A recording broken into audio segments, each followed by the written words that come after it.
जग जननी जगदम्बे है,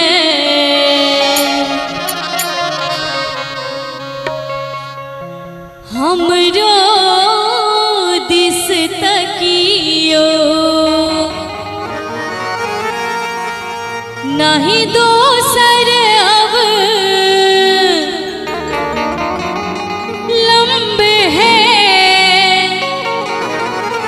हमरो सुधि रखियो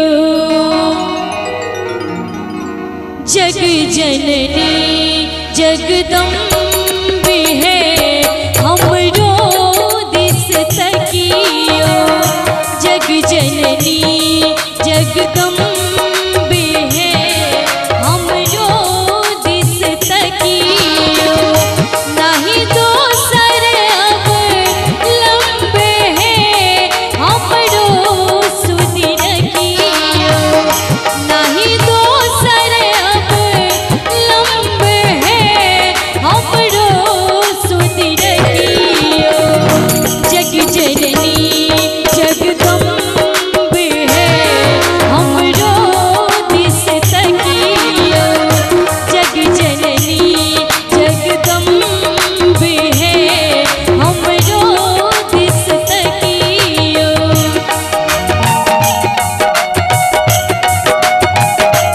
आहा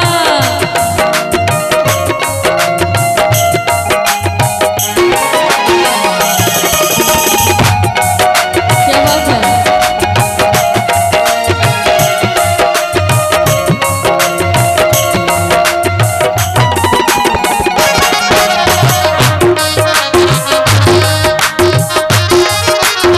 बहुत सुंदर।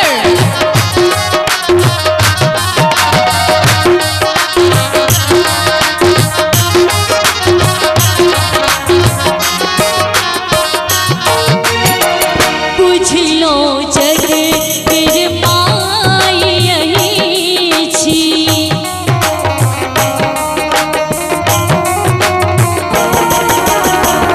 दुख सुख के अभिप्राय यही छी,